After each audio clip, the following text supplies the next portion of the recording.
ಮೊದಲನೇ ಫೋಟೋ ಯಾವ ಸಿನಿಮಾ ಇದು? ಅಣ್ಣ ಇದು ಇನ್ನ ಒಂದ್ 10 ಸಲ ರಿಲೀಸ್ ಆದ್ರೂ 100 ಡೇಸ್ ಸಿನಿಮಾ ಅಣ್ಣ ಇದು. ಮೆಜೆಸ್ಟಿಕ್ ನಮ್ ಬಾಸ್ ಇದು. ಕ್ಯಾ ಬಾತ್ ಹೈ. ಒಂದ್ ಡೈಲಾಗ್ ಬರಲ್ಲ ಹಂಗೆ. ಮಚ್ಚೆ, ಜೀವನದಲ್ಲಿ ದೊಡ್ಡ ಮನುಷ್ಯ ಆಗ್ಬೇಕಂದ್ರೆ ಚಿಲ್ಲರೆ ಕೆಲಸ ಮಾಡೋದನ್ನ ಬಿಡ್ಬೇಕು. ಏನ್ ಬಿಡ್ಬೇಕು? ಕೆಲಸ ಮಾಡೋದನ್ನ ಬಿಡ್ಬೇಕು. ಎರಡನೇ ಫೋಟೋ ಬರ್ಲಿ. ಯಾವ ಸಿನಿಮಾ ಇದು? ಯಜಮಾನ 100%. ಹೋಗಿ ಯಜಮಾನದೊಂದು ಒಳ್ಳೇದು ಡೈಲಾಗ್ ಬರಲಿ. ಏ ಕ್ಯಾಡ್ಬರೀಸ್, ಆನೆ ನಡೆದಿದ್ದೆ ದಾರಿ, ಬರ್ತಾ ಇದ್ದೀನಿ, ತಾಕತ್ತಿದ್ರೆ ಕಟ್ಟಾಕೋ.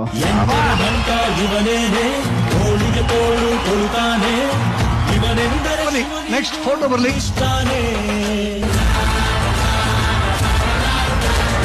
ಆಡಿಯನ್ಸ್ ಯಾವುದು? ರಕ್ಷಕ್ ಯಾವುದು? ಕಾಟೇರ. ಕಾಟ್ಯಾರ. Very good. ಒಂದ್ ಬರ್ಲಿ ಡೈಲಾಗ್. ಅನ್ನನ ದ್ಯಾವ್ರು ಅಂತಾರೆ, ಅಂತ ದ್ಯಾವ್ರನ್ನೇ ಸೃಷ್ಟಿ ಮಾಡೋನು ರೈತ ಮಾತ್ರನೇ.